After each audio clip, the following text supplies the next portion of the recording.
ಇವತ್ತ ಕರ್ನಾಟಕ ರಾಜ್ಯೋತ್ಸವ ಎಲ್ಲ ನಮ್ಮ ಕನ್ನಡಿಗರಿಗೆಲ್ಲ ನಮ್ಮ ಭಾಗದಾಗ ಎಲ್ಲರಿಗೆ ನಾನು ಅಭಿನಂದನೆ ಮತ್ತು ಸಲ್ಲಿಸ್ತೀನಿ. ಇವತ್ತು ಮತ್ತು ಕಾಂಗ್ರೆಸ್ ಮಕ್ಕಳು ಒಂದು ಆದಿ ಸಮಾಜ ಲಿಂಗಾಯತ್ ಕಮ್ಯುನಿಟಿಗೆ ಸಂಬಂಧಪಟ್ಟಂಥ ನಾಯಕರು, ಕಾಂಗ್ರೆಸ್ನ ಹಿರಿಯ ನಾಯಕರು ಮುಲ್ಗೆ ಸಾಹೇಬರು ಇವತ್ತು ನಮಗೆ ಒಂದು ಅಣ್ಣ ತಮ್ಮನಿದ್ದಾಗ ನಾವು ಪಾರ್ಟಿ ಇಟ್ಕೊಂಡು ರಾಜಕೀಯ ಇಟ್ಕೊಂಡು ನಾನು ಇಲ್ಲಿ ಬಂದಿಲ್ಲ.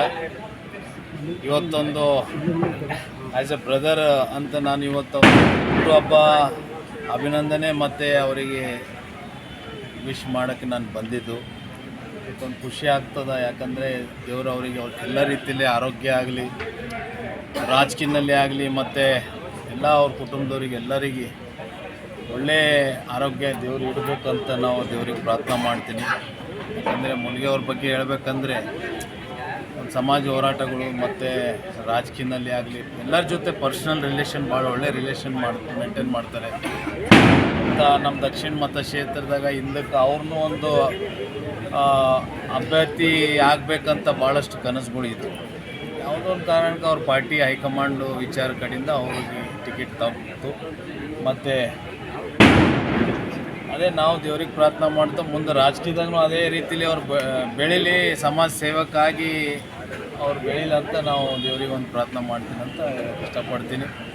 ನಾವು ಇವತ್ತಿಲ್ಲಿ ಅವ್ರ ಮನೆಗೆ ಬಂದು ಇವತ್ತು ಅವರಿಗೆ ಒಂದು ಹುಟ್ಟುಹಬ್ಬ ಶುಭಾಶಯ ಹೇಳೋಕ್ಕೆ ನಾನು ಬೆಳಗ್ಗೆ ನಾನು ಕರೆ ಮಾಡಿದರು, ಅಣ್ಣ ನೀವು ಬರಬೇಕು, ನೀವೆಲ್ಲ ನಾವು ಬ್ರದರ್ಸ್ ಇದ್ದಂಗೆ ನೀವು ಬಂದು ನಮಗೆಲ್ಲ ಆಶೀರ್ವಾದ ಮಾಡಬೇಕಂತ ಸಾಹೇಬ್ ಹೇಳೋಣ. ನಾನು ಬಂದೆ, ಇಲ್ಲಿ ಒಂದು ವಿಶ್ ಮಾಡಿ ಹೋಗ್ಬೇಕಂತ ನಾನು ಬಂದಿದ್ದೀನಿ.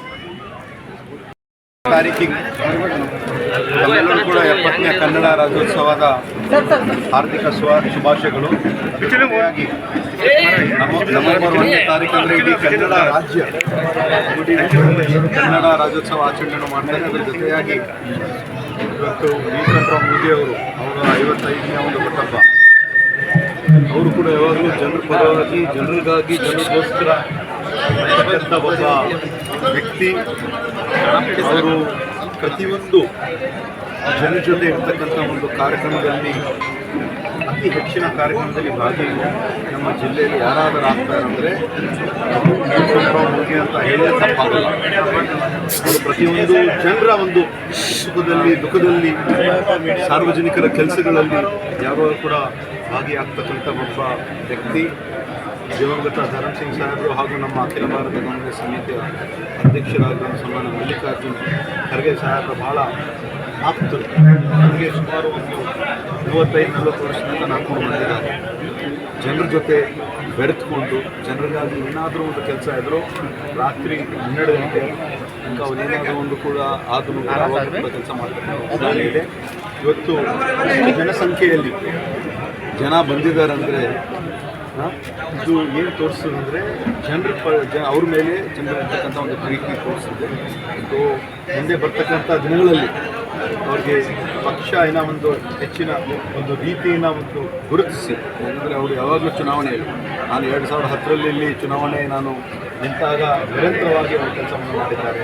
2009ರಲ್ಲಿ ಏನು ಮಾನ್ಯ ನಮ್ಮ 9ರಲ್ಲಿ, 14ರಲ್ಲಿ, 19ರಲ್ಲಿ ಮತ್ತು 23ರಲ್ಲಿ MP ಚುನಾವಣೆಯಲ್ಲಾದರೂ ಕೂಡ ಹಗಲು ಇರಲು ಶ್ರಮಿಸಿ ಇಡೀ ಒಂದು ಭಾಗದಲ್ಲೂ ಕೂಡ ಕೆಲಸ ಮಾಡಿದ್ದಾರೆ. ಮತ್ತು ಅವರು ಕರ್ನಾಟಕ ಅಸೋಸಿಯೇಷನ್ ಒಂದು ಅಧ್ಯಕ್ಷನಾಗಿ ಅವರು ಕೆಲಸ ಮಾಡಿದ್ದಾರೆ, ಪಕ್ಷದ ಕಾರ್ಯಕರ್ತರಾಗಿ ಮಾಡಿದ್ದಾರೆ, ಪಕ್ಷದ ಮುಖಂಡರಾಗಿ ಮಾಡಿದ್ದಾರೆ. ಉದ್ಯಮಿಯಾಗಿಯೂ ಕೂಡ ಭಾಳ ಒಂದು ರೀತಿಯಿಂದ ಹೆಚ್ಚಿನ ರೀತಿಯಿಂದ ಒಂದು ಭಾಗದ ಜನರಿಗೆ ಅನುಕೂಲ ಆಗ್ತಕ್ಕಂಥ ಒಂದು ಕೆಲಸವನ್ನು ಮಾಡಿದ್ದಾರೆ. ದೇವರು ಅವ್ರ ಮೇಲೆ ಹೆಚ್ಚಿನ ಒಂದು ಶಕ್ತಿ ಕೊಡಲಿ. ಮುಂದೆ ಬರ್ತಕ್ಕಂಥ ದಿನಗಳಲ್ಲಿ ಖಂಡಿತವಾಗಿ ಪಕ್ಷವನ್ನು ಅವರು ಮಾಡಿರುವಂಥ ಒಂದು ಹೋರಾಟ ಕೆಲಸ, ಜನರ ಪರವಾಗಿದ್ದ ಕೆಲಸವನ್ನು ಗುರುತಿಸಿ ಒಳ್ಳೆಯ ಹುದ್ದೆ ಕೊಡ್ತಾರಂತ ಸಂಪೂರ್ಣವಾದ ಒಂದು ವಿಶ್ವಾಸ ನನಗೆ ಇದೆ. ಅವ್ರು ಒಳ್ಳೆಯದಾಗಲಿ ಅಂತ ನಾನು ದೇವರಲ್ಲಿ ಕೇಳ್ಕೊಳ್ಳುತ್ತೇನೆ. ಸರ್ ನಿಗಮ ಮಂಡಳಿ ಬದಲಾವಣೆ ಆಯ್ತು, ರಾತ್ರಿ ಸಾಂಬಾರ್ ಅಭಿವೃದ್ಧಿ ನಿಗಮ ಕೊಟ್ಟರು, ಅದು ಇನ್ನೂ ಅಧಿಕಾರ ಸ್ವೀಕರಿಸಿಲ್ಲ. ಅದಕ್ಕೇನು ಮನವೊಲಿಸಿ ಅಧಿಕಾರ ಸ್ವೀಕರಿಸಿ ಅಂತೀರಾ ಏನಾಗಿದೆ?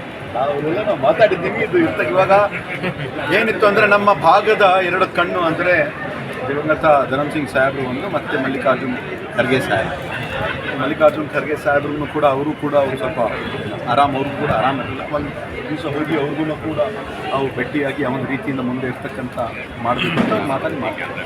ಸರ್ ಎಲ್ಲ ಜನ ಏನಂದ್ರೆ ಬರ್ತಡೇ ದಿನ ಸಾಹೇಬ್ರು ಚಾರ್ಜ್ ತಗೋತಾರೆ ಅಂತ ಭಾಳ ಒಂದು ಅನಿಸಿಕೆ ಇತ್ತು ಸರ್. ಬರ್ತಡೇ ದಿನ ಚಾರ್ಜ್ ತಗೋತಾರೆ ಅಂತ ಅನ್ಕೋದಿಲ್ಲ.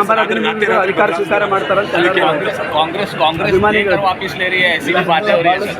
ಚರ್ಚೆ ಆಗಿದೆ. ಇವತ್ತು ಒಳ್ಳೆಯ ದಿನ, ಎಲ್ಲರೂ ಖುಷಿಯಾಗಿದ್ದಾರೆ. ಅವರಲ್ಲಿ ಭಾಳಷ್ಟು ಒಂದು ಸಮಾಧಾನ ಇದೆ, ಪೇಷನ್ಸ್ ಇದೆ ಅವರಿಗೆ. ಅವರು ಯಾರ ಬಗ್ಗೆನೂ ಏನು ಕೂಡ ಅವ್ರು ಮಾತಾಡೋಕೆ ಹೋಗಿಲ್ಲ. ಎಲ್ಲರ ಬಗ್ಗೆ ಒಳ್ಳೆ ರೀತಿಯಿಂದ ಮಾತಾಡಿ ಇವತ್ತಿನ ದಿವಸ ಇಲ್ಲಿದ್ದಾರೆ.